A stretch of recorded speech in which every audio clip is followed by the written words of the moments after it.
J'ai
maintenant, mes lèvres célèbrent tes louanges, car ta bonté vaut mieux que la vie, car ta bonté vaut mieux que la vie, car ta bonté vaut mieux que la vie, car ta bonté vaut mieux que la vie, car ta bonté vaut mieux que la vie. Mes lèvres célèbrent tes louanges, car ta bonté vaut mieux que la vie,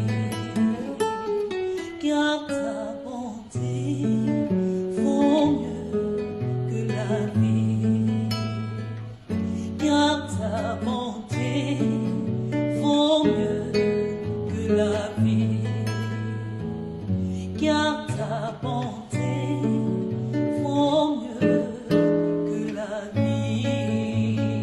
Alléluia, mon âme soupire après toi, Seigneur. Mon âme crie à toi, ô Dieu.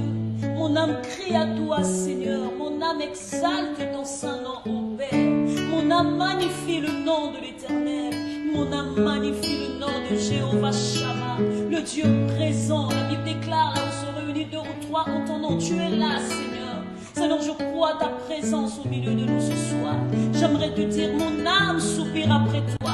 Mon âme soupire après toi, ô Dieu de bonté, à cause de ton amour, à cause de ta fidélité, à cause de ta puissance, le Dieu des signes et des prodiges. Alléluia, le Dieu d'amour. Alléluia, reçois la gloire qui t'est due ce soir. Reçois la gloire qui t'est due ce soir. Reçois l'honneur, le Dieu véritable. Reçois l'honneur, le Dieu de la sainteté. Reçois l'honneur, le seul Dieu qui est digne. Alléluia, d'être loué, d'être magnifié.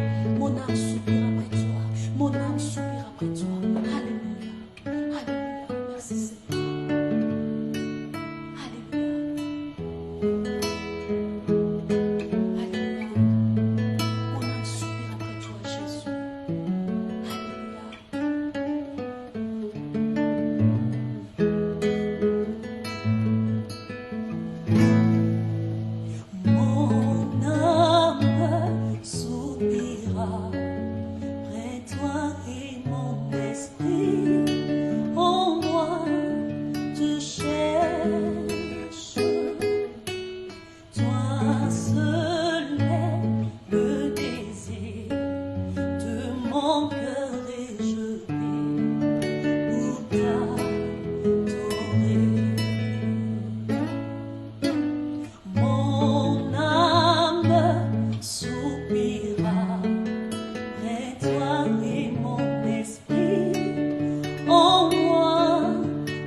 Seigneur, toi qui vis d'âge en âge, la Bible t'appelle Elolam, tu es le Dieu éternel, celui qui vit d'éternité en éternité. D'éternité en éternité, le ciel sera ton trône et la terre ton marchepied.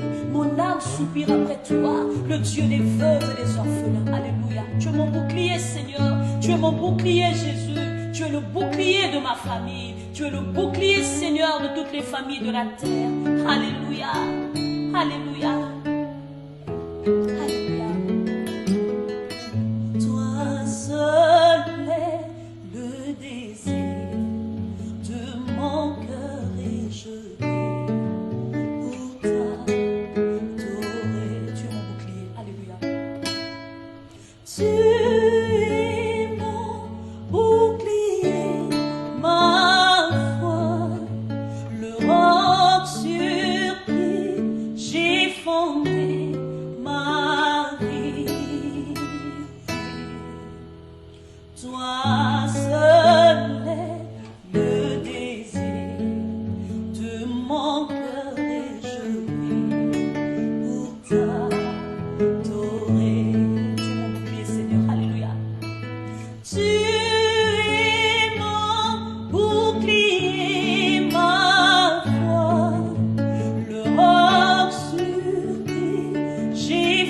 fondé ma vie.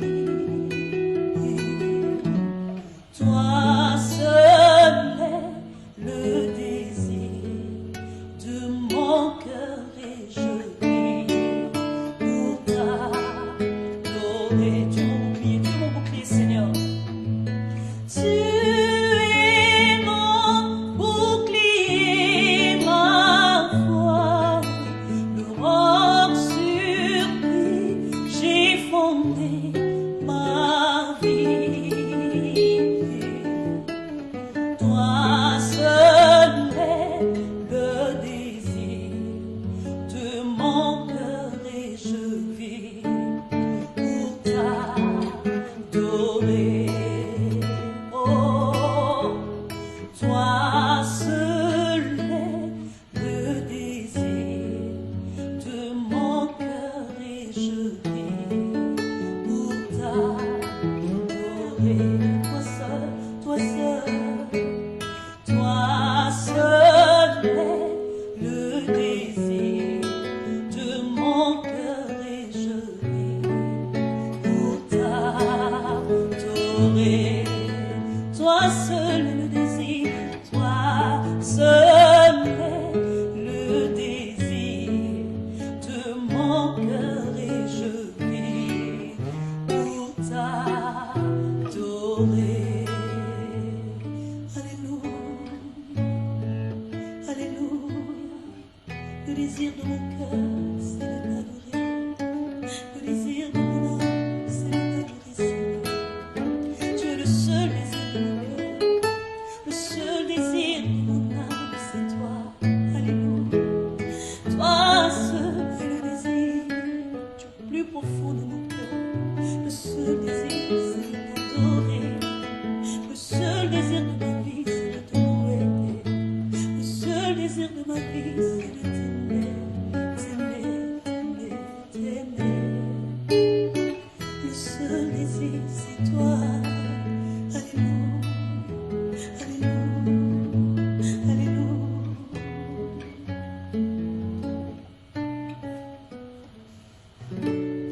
Shalom, shalom, shalom le Bab. C'est Alix. Il faut que tu viennes encore nous chanter Marie Missamo, s'il vous plaît. S'il vous plaît, c'est Alix. Valet de Baka. Demande spéciale. On acclame très fort. Ceux qui nous écoutent, on va acclamer pour la sœur Alix. Quelle merveilleuse voix, quelle douceur. Oh, gloire. Le Seigneur est capable de transformer la vallée de Baka en un lieu plein de sources. Il suffit juste de croire. La Bible déclare que si tu crois, tu verras la gloire de Dieu. Si tu crois, tu seras sauvé. Mais si tu crois aussi, les fleuves d'eau vive jailliront de ton sein. Alléluia.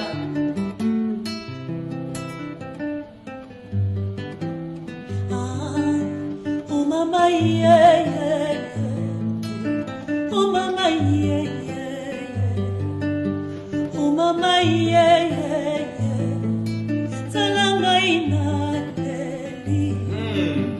Oh mama yeah, yeah, yeah. Jésus.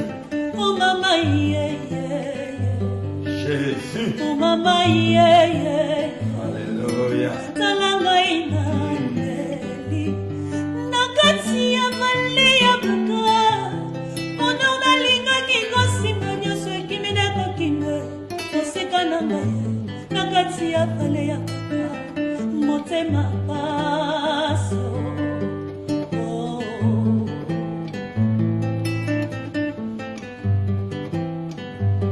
Nakati ya vale ya buka. Ono nalinga kikosinga nyoso ekimideko kine. Osika nanga ye. Nakati ya vale ya buka. Motema paso. Motema zokana. Oh, oh.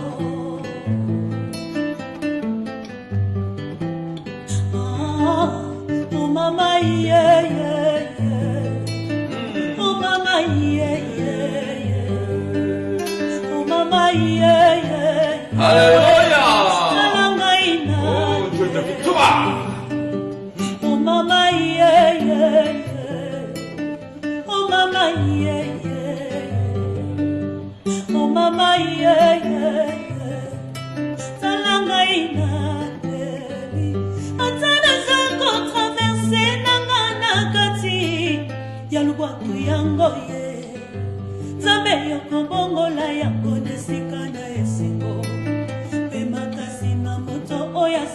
koleka na kati.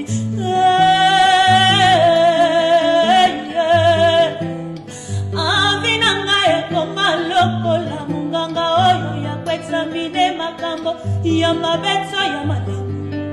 Yo nzambo moni. Oh, Jésus.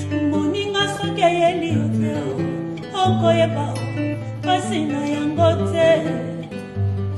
Moninga soki eyeli yo te okoyeba kilo na yango te. Baninga nzoke esuwaka boye, nzoke esuwaka boye, nzoke esuwaka boye, nzoke esuwaka boye, nzoke esuwaka boye.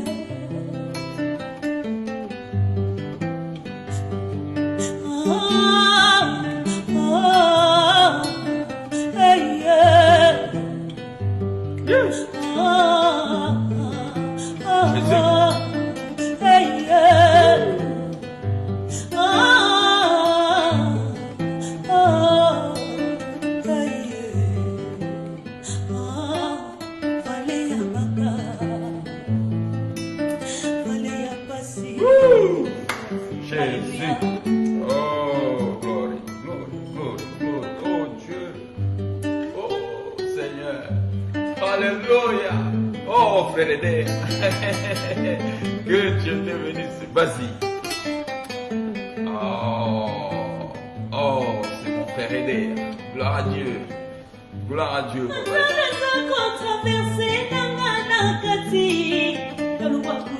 Il faut accrocher maman, vas-y. Laisse ton cœur parler.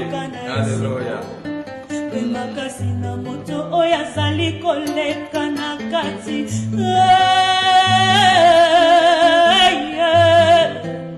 Avi na ngai ekoma lokola munganga oyo ya kwexamine makambo ya mabeto ya malamu. Yo nzambo moni.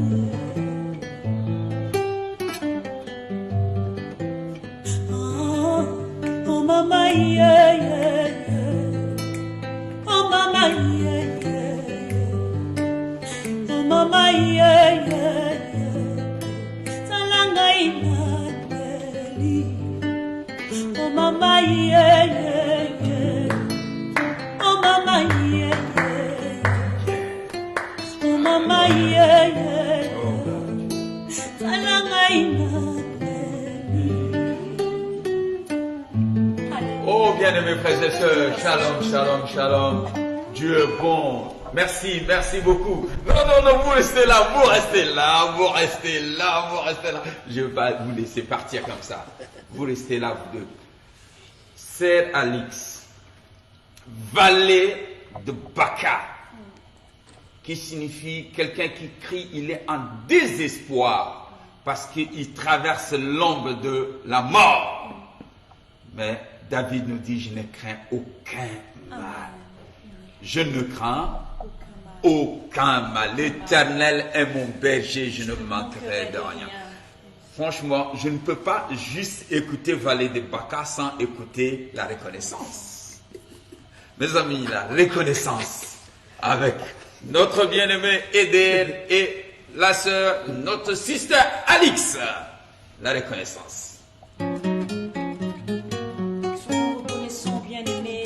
C'est vrai. Nous servons un Dieu fidèle, un Dieu d'amour. Appuyons-nous sur ses promesses. Il n'est pas un homme pour mentir, ni le fils de l'homme pour se repentir. Ce qu'il dit est oui et amen, et finit par arriver. Alléluia.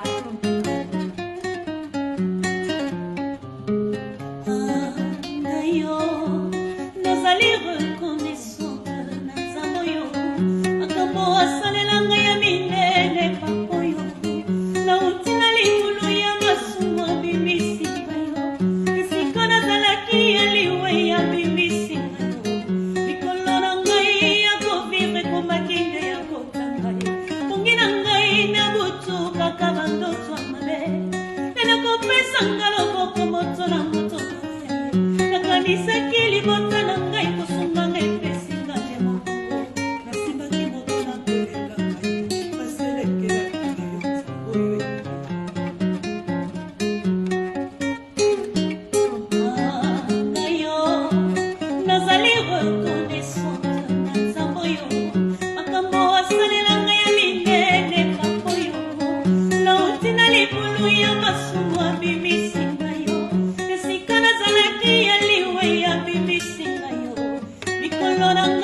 de là où tu es, je veux que tu acclames le roi des rois.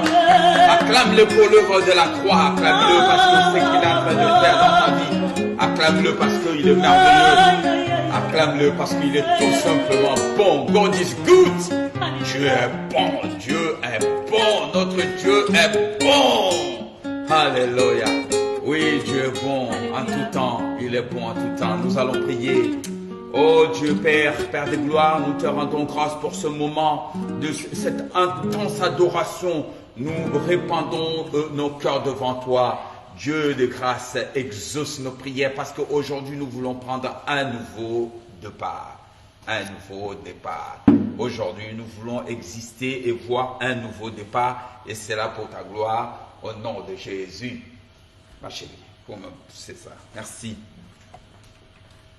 Merci, merci beaucoup. Alors, shalom, shalom les braves, merci d'être à l'écoute ce soir. Merci de vous joindre à nous. Comme vous l'avez remarqué, il règne une forte onction sur ce beau plateau que Dieu a mis à notre disposition. Nous sommes tous en jeûne et prière aujourd'hui. Voyez, à commencer par maman Alix, maman Nicole et moi-même. Donc nous sommes en prière, nous prions. Je veux dire un grand merci à ma fille aînée Ketia, celle qui est cameraman woman aujourd'hui, et elle est juste derrière la vidéo pour que ces images vous parviennent. Un grand merci à notre frère Eder pour ce beau moment. Comme Élisée disait, amenez-moi un joueur d'harpe. Pendant qu'il jouait, l'Esprit est descendu. Alléluia. Est-ce que tu as dit Amen? Mon frère, je veux que tu dises Amen de ton cœur. Ma soeur, je veux que tu crois en ce qui sera annoncé aujourd'hui.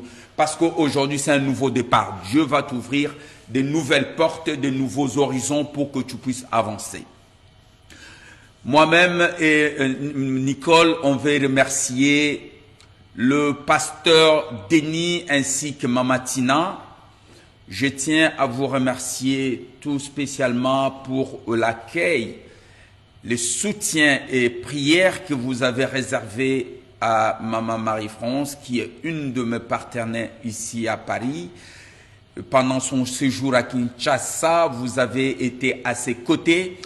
Je bénis le Seigneur pour cela. Alors, merci bro, merci mon frère Denis et merci Mamatina, que Dieu vous comble ainsi que les enfants. Je vais dire aussi un coucou à mon frère Guy qui est en ligne, Guy Lessi qui est en ligne. Je veux dire merci à la sœur Marie de Lusaka. Je veux dire merci à la sœur Kavogo qui est au Kenya. Je veux dire merci à tous ceux qui sont un peu partout en Europe. Papa Davin qui nous suit tous les jours, qui ne manque aucune émission. Il est dans la région, je crois, Bruxelles, capitale, ou sinon c'est à côté vers Charleroi. Et je vais dire aussi un grand bonjour à l'évangéliste Alain Bia, parce que il est toujours à mes côtés. Sans oublier maman Nadine Kayembe en Suisse. Elle est de celles qui partagent nos vidéos à travers le monde. Mes amis, aujourd'hui, je vais vous parler sur un sujet important. Je le trouve hyper important et je l'ai nommé un nouveau départ. Dans la vie, vous devez savoir que Dieu, c'est un Dieu des opportunités. Dieu, il donne à chacun d'entre nous des opportunités pour avancer dans la vie. Il les fait, il me les donne, il te les donne et il donne à tout et chacun. Exactement comme il fait lever le soleil, il fait pleuvoir. Il les fait pour le juste et pour le non-juste et pour les impurs. Dieu, c'est ça la justice de Dieu. Mais il ouvre spécialement des opportunités pour ses enfants. Voilà pourquoi je veux t'entretenir et je veux que tu sois très concentré à écouter ce que je suis en train de te dire par rapport à ces portes d'opportunités que Dieu peut ouvrir dans ta vie et que Dieu peut mettre à ta disposition. Voilà pourquoi j'ai nommé ce message un nouveau départ. Donc nous allons lire dans le livre de Daniel au chapitre 4, le verset 26. Le livre de Daniel. Donc il s'agit d'un rêve, le rêve du roi Nabuchodonosor. Et là, il y a Daniel qui intervient pour expliquer ses rêves. Mais écoutez bien, Daniel 4, le verset 26. Je vais lire au nom du Seigneur. La Bible dit, il dit ceci. L'ordre de laisser les troncs où se trouvent les racines de l'arbre signifie que ton royaume te restera. Quand tu reconnaîtras que celui qui domine est dans le ciel. Je répète. l'ordre de laisser les troncs sur ses racines signifie Dieu, il t'a laissé ton royaume jusqu'à ce que tu puisses reconnaître Dieu d'en haut. Seigneur, merci parce que tu vas nous ouvrir des portes d'opportunité.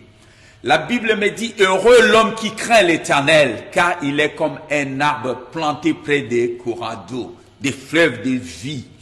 Et il donne son fruit en toute saison, en tout temps. Son feuillage sert à la nourriture aussi, parce que tu y es planté près des courants d'eau. Heureux l'homme qui craint l'Éternel, dit la Bible.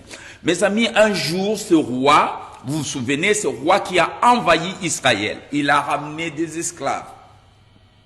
Et un jour, il fait un rêve. Et dans son rêve, ça c'est important, je veux que tu comprennes que le rêve, c'est le langage que Dieu utilise pour te communiquer, pour te parler. Il n'y a pas que les chrétiens qui rêvent, il y a aussi des païens qui rêvent.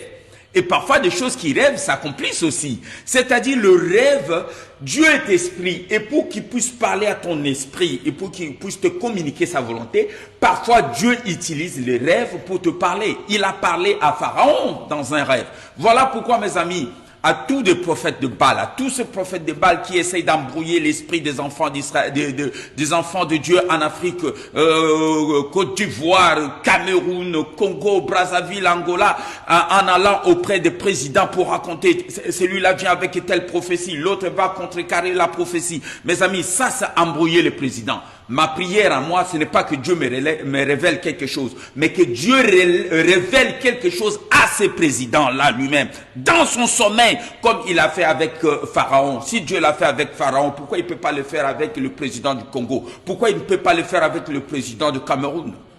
Mes amis, que Dieu lui-même leur parle dans leurs rêves, mais que leur âme soit troublée, parce qu'ils n'auront pas de réponse. Et là, ils viendront vers les serviteurs de Dieu pour demander l'explication. Alléluia, vous êtes toujours avec moi. Alors, la Bible me dit que, il dit ceci au début du verset, il dit, moi j'habitais tranquille et paisible dans mon palais, mais mon esprit fut troublé à cause d'un rêve. C'est-à-dire, Dieu lui a ouvert une fenêtre du monde spirituel, fenêtre mystique pour voir ce qui va arriver dans sa vie. Mon ami, ne néglige pas les rêves que tu as, parce que ces rêves-là vont déterminer certaines choses qui vont se passer dans ta vie. Et là, dans son rêve, il voit un arbre grand, géant, immense. Là, on est dans un parc de 27 hectares. On est en séminaire, en réunion et en jeûne et prière. Dieu a mis à notre disposition cette merveilleuse maison. On ne peut que le bénir pour cela. Alors, mes amis, un arbre immense, il dit, il y avait des oiseaux qui venaient sur cet arbre. Ils ont fait des nids. Mais un jour, ils voient ceux qui décident. Ils ont dit, abattez l'arbre, abattez l'arbre. Ils ont scié l'arbre. Mais voilà l'ordre du Très-Haut. Il dit, laissez les troncs sur les racines. Et là, le roi, il se réveille, il n'a pas compris son rêve. Mon ami, la force et la puissance d'un arbre, c'est ses racines. Sa profondeur, la profondeur de ses racines ne soit pas superficielle. Si tu es superficiel, au premier vent qui va arriver dans ta vie, tu seras balayé, tu vas te retrouver à l'envers. Mais laisse, oh mon ami, que tes racines, les racines dans la prière, poussent des racines dans la crainte de Dieu, poussent les racines dans l'humilité. Et ces racines-là seront ancrées sous terre et ces racines-là vont te permettre, au jour de tempête et au jour de malheur, de tenir bon. Est-ce que tu es toujours avec moi? Que Dieu vous bénisse. Et là, Dieu donne l'ordre en disant, coupez l'arbre, mais laissez les troncs sur les racines. Les jours où cet homme va reconnaître ma grandeur, les racines vont repousser, donner de la sève. Mon ami, peut-être ta vie, ton élan a été coupé par la maladie, par la mort d'un être cher, par la déception. Quelqu'un à qui tu faisais confiance t'a laissé tomber. Peut-être que ta vie, tu ne vois pas de sens. Tu es bardé de diplômes, tu es hyper intelligent, mais tu n'as pas de travail. Tu vis la malédiction généralisée dans ta vie. Au jour d'aujourd'hui, Dieu dit, j'ai une bonne nouvelle. Dieu il prend soin de ses enfants, mes amis. Peu importe le temps que tu peux passer dans à broyer les noix, Dieu, il dit, laissez le tronc sur ses racines. Mes amis, ce n'est pas les feuilles qui font la fierté ou la puissance d'un arbre, c'est ses racines. Dieu, tant que tu restes en Dieu, même il y a nos faiblesses, Dieu se souvient de nous toujours. Voilà pourquoi je veux vous dire une chose, que ta vie, si ta vie est ancrée en Dieu, peu importe le problème qui vont arriver dans ta vie, Dieu va toujours te régénérer. Dieu va te donner toujours un nouveau départ. Alors, je vais vous mentionner 3 points. Ces 3 points-là, je veux que vous puissiez les comprendre, les saisir pour savoir comment vous allez transformer votre existence qui aujourd'hui est en arrêt complètement. Depuis quelque temps, tu n'arrives plus à avancer. L'esprit de stagnation, tu es stagné. L'esprit d'enfouissement de talents ont enfoui tes talents. Tes talents ne peuvent pas être exploités au monde. Mais au jour d'aujourd'hui, je vais te donner 3 clés.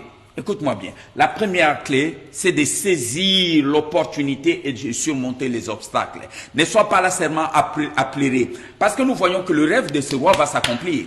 Un jour, 12 mois après son rêve, il s'est baladé à Babylone. Il dit, oh Babylone, c'est moi, tout ça c'est ma main. Et là, une voix s'est fait entendre d'en haut en disant, oh roi, apprends et écoute. Apprends et écoute. Il dit, apprends et écoute. Et en ce moment-là, il est devenu temporairement fou. On l'a chassé des milliers des hommes. C'est l'accomplissement de la vision que lui-même a eue. On l'a chassé des milliers des hommes. Il s'est retrouvé où? Il s'est retrouvé à manger de la salade du matin au soir. Alléluia. Et au temps fixé, lorsqu'il leva ses yeux vers Dieu, il dit, Dieu, il n'y a pas un autre si ce n'est que toi. Lui, il était fou, hein. Mes amis, même les fous, arrivaient à un moment, Dieu peut leur donner des lucidités.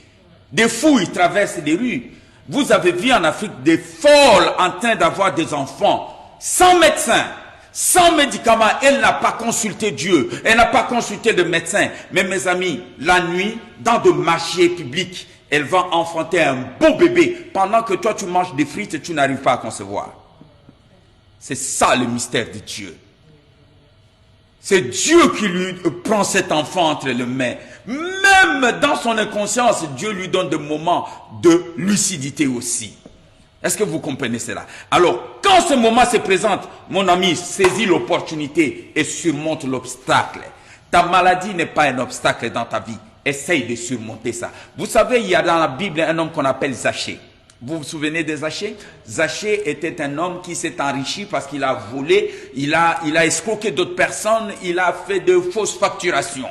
Et un jour, Zachée a entendu parler que Jésus passait par la ville de Jéricho. Jéricho, je dis bien Jéricho. Notez bien ce nom, Jéricho. Que Jésus passait par la ville de Jéricho et il allait où? À Jérusalem.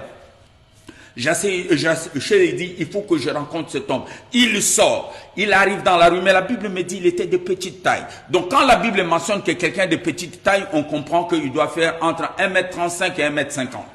Vous imaginez. Donc, et il y avait d'autres personnes qui étaient plus costauds que lui, qui étaient devant. Et à chaque fois que Jésus s'approchait, il se retrouvait derrière parce qu'il n'avait pas de carrure, il n'avait pas la force pour aller devant. Mes amis, peut-être la nature a fait que tu te sens handicapé par quelque chose. Peut-être que tu n'as pas la beauté extraordinaire que d'autres femmes ont. Peut-être que tu n'es pas Miss Univers. T'inquiète ma sœur, tu n'as pas besoin d'être Miss Univers. Tu peux avoir une beauté qui est cachée dans ton cœur. Et cette beauté-là, si tu sais vivre avec Dieu, les gens verront cela s'éclater aux yeux du monde. Et la Bible me dit, Zachée, il courut, et à chaque fois, c'est la même répétition. Mais il a persévéré. Ça, c'est le premier point, mes amis. Saisir l'opportunité, savoir surmonter les obstacles. Il avait des choix qui se sont présentés à lui. Premier choix, il dit, oh, il y a trop de monde, je rentre à la maison, peut-être un autre jour, j'aurai l'occasion de rencontrer Dieu. Sachant que cet homme, il a des serviteurs, des esclaves, c'est un homme riche. Deuxième possibilité qu'il avait, c'était de voir Jésus ce jour-là. Et il a bien fait de voir Jésus ce jour-là. La Bible me dit, il est allé monter sur le sycomore, un arbre de sycomore. Toujours l'arbre qu'on avait coupé à Nabucodonosor. Mais cette fois-ci, Zachée est monté dessus. Est-ce que tu es toujours avec moi, mon frère, ma soeur? Monte sur l'arbre de la foi. Tu ne peux pas voir la gloire de Dieu si tu es terre à terre. Il faut monter sur l'arbre de la foi. C'est là que tu verras. C'est là que tu vas te faire différencier d'autres personnes. Il faut que tu fasses la distinction. Surmonte, mon ami, l'obstacle qui est ta petite taille. Tu peux surmonter cela. Alors, la Bible me dit, Jésus le voyait et dit, Zachée, descends, car aujourd'hui le salut entre dans ta maison. Vous savez pourquoi j'ai dit il a bien fait d'attendre? Lisez bien, vous qui lisez la Bible, dites-moi. Quand Jésus est passé par la ville de Jéricho, il allait où? Il est allé directement à la croix de Golgotha. Donc, il n'est plus repassé par la ville de Jéricho. Si Zachée avait manqué l'occasion et l'opportunité de rencontrer Jésus, il n'allait plus le voir. Parce que Jésus allait à la croix. Peut-être l'occasion que tu as aujourd'hui, mon frère, ne va pas se présenter à deux fois. Saisis toutes les bonnes opportunités, les occasions que Dieu te donne. Ne dis pas, ne fais pas le paresseux. La Bible dit, un peu de croisée de main, un peu de sommeil et la pauvreté te surprendra. Moi, j'aime pas les paresseux. J'aime pas traiter affaire avec les paresseux. Parce que le paresseux et les lâches, c'est un grand péché, mon ami. Un peu de croisée de main, un peu de sommeil et la pauvreté te surprendra. Hein? Après, tu vas commencer à envier les autres en disant, oh, vous êtes bien, vous ne voulez pas m'acheter des chemises, vous ne voulez pas me donner ceci. Mais mon frère, nous tous, quand on est dans la vie, Dieu nous donne le souffle de la vie. À chacun de faire exploiter ses talents. Est-ce que tu as dit Amen avec moi? La Bible me parle aussi de cet homme. Je vous dis, il y a toujours des obstacles quand il y a ton miracle au bout. La Bible me parle d'un homme qui était paralysé. Ils l'ont amené, Jésus était en train, c'est dans Marc 2. Jésus était en train de prêcher, Marc 2, 5. En train de prêcher dans une maison. La maison était bondée, complètement saturée. Vous savez ce qui s'est passé? Mes amis, ces 4 amis, ils sont montés sur le toit. Cette maison-là ne leur appartenait pas. Ils ont enlevé une partie des toitures et ils ont fait descendre par des cordes en rappel, comme on dit. Aujourd'hui, il faut que tu descendes en rappel sous le regard du maître. Tout ce qu'ils ont fait, c'est de trouver la solution pour que leurs frères malades soient sous le regard du maître. Pourquoi tu essayes de fuir le regard du maître? Fais de ton mieux pour être sous le regard de Jésus. Il faut que ton regard croise le regard de Jésus. Qu'est-ce que Jacob a dit? Mon âme a vu l'Éternel face à face et je suis sauvé. Tant que tu ne le verras pas, tu ne seras pas sauvé. Tu seras toujours dans ton état de médiocrité. Regarde ta vie. Ne m'envie pas, mon frère. Hein?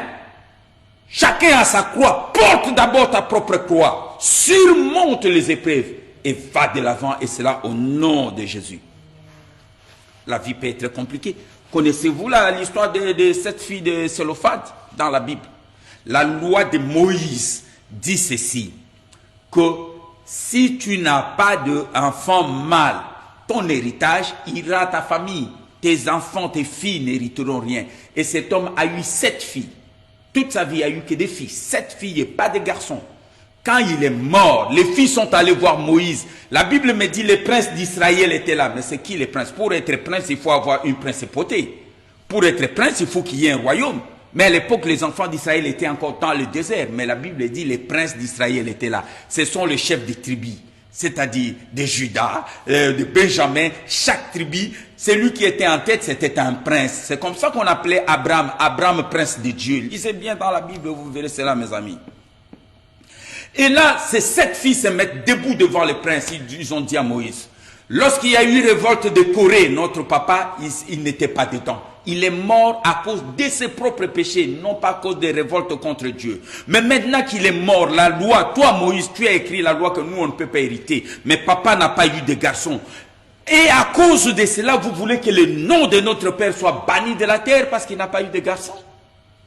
Moïse dit, attendez, je vais prier. Il va prier. Dieu lui dit, ces filles-là ont raison. Mon ami, je veux aujourd'hui que ton pasteur puisse dire que tu as raison. Je veux que Dieu puisse dire par la bouche des prophètes que tu as raison. Qu'on doit te faire droit. On doit te donner, ton jugement doit être favorable. Alléluia. Est-ce que vous êtes toujours avec moi? Et ce jour-là, Moïse a changé la loi à cause de ces filles qui ont réclamé. Si tu ne poses pas de réclamations, si tu ne sautes pas des obstacles, tu ne verras rien. Il faut essayer de survoler, de surmonter les obstacles qui peuvent arriver dans la vie. Hein? Vous devez savoir que avec Dieu, il n'y a pas de perte de chance. Oh, moi, je n'ai pas réussi parce qu'on ne m'a pas donné ma chance. Mais mon frère, qu'est-ce que tu racontes? C'est Dieu, Dieu, il est Dieu. Il donne la chance à tout le monde. La bénédiction. Oh, mon papa n'a pas donné la vie, ne m'a pas donné la chance. Tu attends qui pour te donner la chance? La vie appartient aux violents. Je veux que tu te mettes debout, là où tu es, de faire avec les petits moyens que tu peux. Si tu as la bénédiction de Dieu, la gloire de Dieu sera sur toi. Voilà pourquoi je veux vous dire aujourd'hui, il y a un nouveau départ. Et ce nouveau départ signifie, tant qu'il y a encore le tronc sur ses racines, l'arbre va repousser. Est-ce que tu as dit Amen? Même si on t'a coupé, on a pensé te tuer, te couper. Mais tant que l'arbre, mes amis, même si tu es mort, oh, mais on n'a pas vu le jour où on a enterré, la Bible me dit on était en train d'enterrer un monsieur. Est-ce que vous connaissez le nom de ce monsieur-là? Même moi qui lis la Bible, je ne connais pas son nom.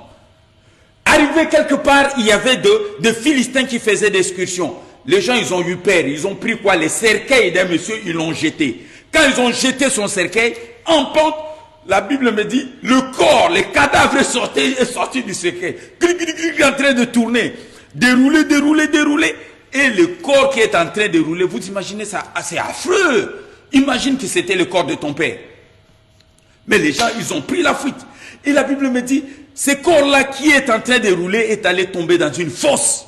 Mais le problème, la fosse, c'était la tombe d'Élisée.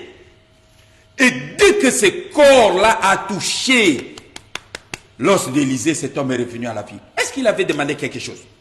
Dites-moi. Avez-vous vu où est-ce que cet homme a demandé Dieu, ressuscite-moi? Mais parce qu'il est entré en contact avec le Dieu de connexion, le Dieu des opportunités. C'est ce Dieu-là que je vais te présenter. Je te présente le Dieu des opportunités. Même si tu es comme un arbre sec, au jour d'aujourd'hui, la sève va rentrer en toi et ta vie va repousser. Est-ce que tu peux dire Amen à haute voix? Voilà pourquoi. Deuxième point, je veux vous dire, c'est de ne pas relever ce que Dieu a fait tomber. Je vais vous lire un verset. 1 Samuel chapitre 5. Vous allez comprendre pourquoi j'aime bien cette histoire. 1 Samuel au chapitre 5. Le verset 1er. La Bible dit, les Philistins prirent l'arche de Dieu. Ils la transportèrent d'Ebenezer à Ashdod. Après s'être emparés de l'arche de Dieu, les Philistins la firent entrer dans la maison de Dagon, c'est-à-dire leur Dieu, et la placèrent à côté de Dagon. Le lendemain, les Asdodiens qui étaient levés de bon matin trouvèrent Dagon étendu sur la face contre terre, devant l'arche de l'Éternel. Ils prirent Dagon et le remirent à sa place. Le lendemain encore, s'étant levés de bon matin, ils trouvèrent Dagon étendu, la face contre terre, devant l'arche de l'Éternel, la tête de Dagon, et ses deux mains étaient abattues, coupées. Qu'est-ce que je veux vous dire par là? Mes amis, cette histoire, c'est une histoire célèbre, mais c'est une histoire triste. C'est arrivé à l'époque du sacrificateur Élie, à ne pas confondre avec le prophète Élie. À l'époque du sacrificateur Élie, à cause de désobéissance de ses enfants, Dieu les a punis. L'arche est partie entre les mains des Philistins. Mais les Philistins ont commis l'erreur en croyant que puisqu'ils se sont emparés de l'arche, que Dieu n'est plus puissant. Ils ont pris l'arche, ils ont mis dans la maison de Dagon. La Bible me dit ceci. Ils sont revenus le lendemain. Ils ont trouvé que Dagon c'est leur Dieu. C'était une grande statue immense et terrible. Ils vénéraient ces Dagons, ils posaient des offrandes au pied de ces Dagons. La Bible me dit, le lendemain, quand ils sont arrivés, ils ont trouvé Dagon face contre terre devant l'arche de Dieu. Mes amis, Dieu, c'est un Dieu jaloux. Il ne peut pas accepter qu'il y ait un autre Dieu devant lui. Parce qu'il est le seul et le véritable. Et oui. Il est le seul et le véritable. Et là, qu'est-ce qu'ils ont fait? Ils ont relevé les prêtres de Dagon, ils ont cherché de l'aide, ils ont relevé Dagon. Et le lendemain, la Bible me dit que quand ils sont revenus encore pour la deuxième fois, ils ont trouvé Dagon était en miettes. Je ne dis pas que tu es Dagon, mais je veux prendre cette illustration pour te dire qu'il y a des choses que Dieu a mis à terre dans ta vie. Il y a des choses que Dieu a détruites dans ta vie. Il y a des amitiés que Dieu a détruites dans ta vie. Maintenant que tu veux prendre un nouveau départ, ne va pas ressusciter ces amitiés-là pour les ramener dans ta nouvelle vie. Tu risques de tout détruire. Tu m'as entendu? Mes amis, ne t'égare pas dans tes souvenirs. Ne te fais pas piéger par la nostalgie et les sentiments du passé. en disant ça, cette personne était dans mon passé, on était bien, je peux le prendre. Quelqu'un peut être bien dans ton passé, mais n'est plus bien pour ton avenir. Si Dieu a éloigné cette personne de ta vie, c'est parce qu'il savait qu'un jour tu vas prendre un nouveau départ. Et ce nouveau départ-là, il te faut de gens pour t'aider pour ce nouveau départ. Alors, les gens que Dieu a mis à terre, les gens que Dieu, il t'a fait frayer tout un chemin, ne va pas les appeler encore dans ta nouvelle vie. Ils vont te ralentir et ils peuvent te détruire. Est-ce que tu es toujours avec moi? Voilà pourquoi je vais vous dire une chose. En bref, parce qu'aujourd'hui je vais être court et après on va chanter et on va prier. En bref, si tu veux faire un nouveau départ, il faut que tu surmontes les obstacles. De deux, ne fais plus ressusciter les amitiés et les relations que Dieu lui-même a détruites. Parce que si tu le fais remettre en place, cette fois-ci, tu risques de tout perdre. Et troisième point, mon ami, il te faut une nouvelle approche. Moi, je vis des gens qui avaient des ministères. Ils veulent revenir au ministère. Dès la première semaine, tu commences à faire n'importe quoi. Quand tu avais perdu quelque chose, Dieu t'a fait grâce, tu l'as récupéré. La première des choses, il faut faire une nouvelle approche. Voilà pourquoi j'ai intitulé ce message « Une nouvelle approche pour un nouveau départ ». Une nouvelle approche, c'est-à-dire quoi? Les mauvaises habitudes du passé, tu dois les laisser au passé. Va vers le devant. Paul dit une chose, ce n'est pas que j'ai déjà remporté les prix, mais je fais une chose, oubliant ce qui est en arrière, mais portant vers ce qui est en avant. Mon ami, porte-toi vers ce qui est devant toi. Ne regarde pas trop souvent en arrière. La femme de Lot est devenue une statue de sel parce qu'elle a regardé en arrière. Ne regarde pas en arrière. Avance. Mes amis, ça peut être difficile. Ceci est difficile. Je comprends la femme de Lot. Elle a laissé ses assiettes en porcelaine, ses couteaux.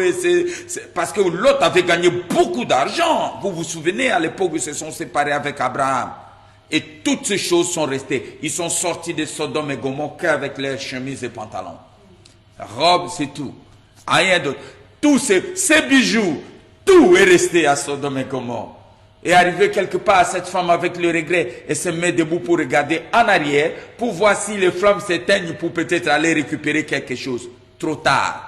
Dieu leur avait interdit de regarder en arrière. Voilà pourquoi Paul dit, je fais une chose. Je me porte vers ce qui est devant et j'oublie ce qui est en arrière. S'il y avait sujet à se glorifier de son passé, même moi aussi je peux me glorifier de mon passé. Parce que j'ai été un jeune prédicateur, j'ai été au stade à 18 ans. Je prêchais, je fais des campagnes au stade à 18 ans. Mais tout cela n'est que des souvenirs. Dieu n'est pas un Dieu du passé, il faut qu'on vive un Dieu de présent. Pendant que tu es en train de te glorifier de ton passé, il y a des gens qui sont en train de construire leur futur aujourd'hui. C'est pour ça que vous serez étonnés. Quand vous allez dans Facebook, vous verrez des pasteurs qu'on ne connaît pas de nom, mais ils ont de 10 000 vues pour une prédication. Mais des pasteurs, des grands pasteurs qui sont de renom, personne ne les regarde. Mais c'est tout simplement parce que tu n'as pas saisi ton temps. Tu n'as pas compris l'opportunité que Dieu te donne. Alors je te dis, troisième point, il faut une nouvelle approche pour un nouveau départ. Si tu as été soumis, si tu étais dans la malédiction généralisée, ce qu'il te faut, ce n'est pas des petites délivrances d'ici, par là, ou délivrance de la main, délivrance de jambes, et alors délivrance du cou et ton dos alors. Il faut que ça soit global et total. Est-ce que tu as dit amen avec moi? Il faut que ça soit global et total. Quand vous vous souvenez, je vous ai dit tout au début de mon message du nom Jéricho. Vous vous souvenez un jour que quand les enfants d'Israël, ils ont pris Jéricho, la bataille épique de Jéricho, quand ils ont pris Jéricho, qu'est-ce que Josué a dit? Josué a maudit cette ville-là en disant, écoute bien, en disant que c'est lui qui aura l'idée de rebâtir cette ville. Quand il va poser la première pierre, que ça soit au prix de son fils premier-né. Et quand il va mettre les battants de porte, que ça soit au prix de son fils cadet. C'est ce qui est arrivé. Un jour, il y a un homme qui se dit, on va rebâtir Jéricho. C'est pour cela que je vous dis, il ne faut pas rebâtir des choses que Dieu a détruites. Et là, en mettant la première pierre, on vient lui annoncer que ton fils est mort. Et les jours où il mettait des charnières et des portes et des clés, la Bible me dit, on vient de lui annoncer que ton dernier fils est mort. Mais dans le livre de 2 Rois, au chapitre 3, 2 Rois chapitre 2, le verset 19. J'ai essayé hier de réfléchir là-dessus. La Bible me dit dans 2 Rois chapitre 2, le verset 19. La Bible dit quoi? Le gens de la ville dit à Élisée, voici le séjour de la ville est bon, comme le voit mon Seigneur, mais les eaux sont mauvaises et le pays est stérile. Comment le séjour peut être bon si le pays est stérile? Voyez? Il dit, et là il dit, apportez-moi un plat neuf et mettez-y du sel. Et ils lui apportèrent. Il alla vers la source des eaux et il jeta du sel et dit, ainsi par l'Éternel, j'assainis ces eaux. Il n'en proviendra plus ni mort ni stérilité. Et la Bible dit, les eaux furent assainies jusqu'à ces jours selon la parole qu'Élisée, homme de Dieu, avait prononcée. Mes amis, on va s'arrêter là, mais laissez-moi vous décortiquer un peu cette histoire. Quand nous lisons la Bible, nous voyons que quand Josué a prononcé, lorsqu'il a prononcé la malédiction, sa malédiction, il a dit seulement c'est lui qui va poser la première pierre et c'est lui qui va porter, fermer le battant de la porte de Jéricho, reconstruire cette ville-là. Mais les gens de Jéricho, quand ils ont rebâti leur ville, après qu'ils aient perdu des enfants, la Bible me dit qu'ils se sont rendus compte que la terre était stérile et l'eau était polluée. Mais est-ce que dans la malédiction de Josué, Josué avait maudit que l'eau soit polluée et que la terre soit stérile? Non. Mais cette malédiction-là, quand on te maudit, quand tu es maudit ou maudite, c'est généralisé. Ne dis pas on m'a maudit juste les doigts. Non. Ça va affecter tous les domaines de ta vie. C'est pour cela que quand tu cherches la délivrance, ne cherche pas la délivrance partiellement.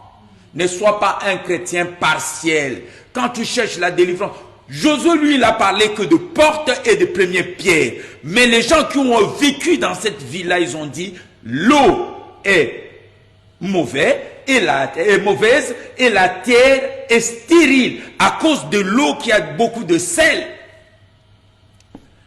Alors aujourd'hui, Dieu va enlever la malédiction de ta vie. Élisée leur dit ceci, amenez-moi un plat neuf. C'est ça la nouvelle, c'est que je vous dis, pour avoir un nouveau départ dans la vie, il faut avoir une nouvelle approche, de nouvelles perspectives. On ne prend pas un vieil habit pour mettre sur un nouveau. Tu ne vas pas, quand on met, c'est la parabole de Jésus ça. Hein? Écoutez-moi mes amis, c'est-à-dire qu'il faut avoir des perspectives dans la vie. Si tu n'as pas de perspectives dans la vie, tu n'avanceras pas. Hein? Et Élisée dit, amenez-moi du sel. Le sel, ça donne le goût. Peut-être ta vie est fade. Au jour d'aujourd'hui, cette parole va donner de la substance et du sel minéral, comme on dit, à l'arbre pour que tu puisses pousser. Hein? Le sel donne le goût. Il faut que le goût de ta vie revienne. Il faut que tu prennes goût à l'existence, à vivre. Et il dit, mettez-moi ce sel-là sur un plat neuf. Mes amis, sur une nouvelle approche. Tu ne veux pas bâtir ta nouvelle vie sur des anciennes approches. Tu ne vas pas... tu es divorcé. Pourquoi tu es divorcé? Dis-moi. Pourquoi ton mari t'a quitté? Pourquoi ta femme t'a quitté, mon frère? Et tu veux rebâtir un nouveau couple sous le même format de mariage qui a échoué? Mais soyons logiques. Tu vas encore échouer. Si tu veux réussir cette fois-ci, il faut avoir une nouvelle approche. C'est ce que Élisée dit, un plat neuf. Et il faut aller aux sources des eaux, là où le problème a commencé, pour guérir la maladie. Les gens, ils veulent des pansements, ils veulent des solutions cosmétiques, un peu de poudre par ceci, un peu de poudre, un peu de maquillage par cela, mais ils ne veulent pas réellement de la repentance. C'est pour cela que nous ne voyons pas beaucoup la bénédiction de Dieu dans nos vies. Si tu veux être béni dans ta vie, tu m'écoutes, va vers la source de ton problème. À l'église, hein, les églises des Africains, il y a trop de faux problèmes. Tu vois quelqu'un qui quitte l'église, oh parce que hier la sœur Alix ne m'a pas dit bonjour. Oh parce que maman Nicole ne m'a pas dit bonjour. Oh parce que Kétia ne m'a pas souri. Toi tu quittes l'église pour ça? Mais tu sais pourquoi tu es venu à l'église. Tu as tes problèmes. Regarde tes problèmes. Va à la source de tes problèmes pour que tes problèmes trouvent la solution. Que Jésus donne la solution à tes soucis. Toi, tu viens à l'église. Tu penses que vous venez à l'église pour vous faire des amis? Mais on ne vient pas à l'église. Mais les amis, vous les avez dans la cité. Si tu n'as pas d'amis, va t'enregistrer dans les sites de rencontres, fais ce que tu veux. Mais on ne vient pas à l'église pour faire une association d'amitié. On vient à l'église pour sauver son âme. Beaucoup de gens ils se sont laissés distraire par cela. Je répète, si tu veux prendre un nouveau départ, j'ai dit bien nouveau départ dans ta vie. Si tu veux prendre un nouveau départ, sois courageux et surmonte d'abord tes propres obstacles. De deux, ne relève pas ce que Dieu a détruit. Ne les reconstruis pas parce que c'est Dieu qui les a reconstruits. Si Dieu voulait que tu sois marié à telle X femme, c'est que tu es allé être marié avec lui. Même s'il est sorcier. Dites-moi. Pharaon, est-ce que Pharaon était chrétien? Mais Dieu va lui révéler en disant, Pharaon, fais des réserves parce que tu vas être dans la sécheresse. Oh, païens, des païens, il n'y avait même pas de Dieu dans ce pays-là. Parce que Dieu pouvait juste bénir les enfants d'Israël et leur dire, restez dans votre pays, je vais vous bénir, mais Pharaon, il sera dans la sécheresse. Dieu pouvait le faire, non? Mais pourquoi il ne l'a pas fait? Voyez, on voit toujours des gens, oh, moi dans ma famille, je ne peux pas rester parce qu'il y a beaucoup de sorciers. Oh. Donc, des gens qui sont devenus des millionnaires et des milliardaires, dans leur famille, il n'y a pas de sorciers? Non, il ne faut pas donner trop d'excuses à tes échecs. Hein. Il faut qu'on surmonte nos défaillances, nos échecs, mes amis. Trop bas, trop terre à terre. Il est temps qu'on avance. Vous comprenez? Ne ressuscitez pas ce que Dieu a mis à terre. Et toi, je vous demande d'avoir une nouvelle approche. Quand tu vas t'approcher de Dieu cette fois-ci, fais-le en toute humilité. Tu n'es qu'un serviteur. Qu'on le fasse en toute humilité parce que Dieu reste Dieu. Je veux que tu fermes les yeux pendant que mon frère Eder va nous amener dans des mélodies et la sœur Alix va chanter avec nous ensemble. Je veux que la gloire de Dieu descende sur nous, que la gloire de Dieu descende dans ta vie, que Dieu se manifeste, que Dieu opère des choses, que ton existence change, que ton existence puisse prendre un nouveau départ. Si tu as la foi, tu verras la gloire de Dieu. Soyez comme cette femme syrienne qui est venue voir le Seigneur Jésus en disant, ma fille est malade, on ne peut rien pour elle, viens m'aider. Jésus lui dit, moi je suis venu pour les brebis égarées d'Israël, pas pour vous. Hein? Est-ce que tu as déjà vu la nourriture des enfants, on le donne aux chiens? Jésus l'a rejeté et Jésus l'a traité de chienne. Mais cette femme dit, mais maître, elle avait des répliques. Hein. Je veux que tu puisses avoir des répliques dans ta vie. Ne sois pas quelqu'un de trop sentimental.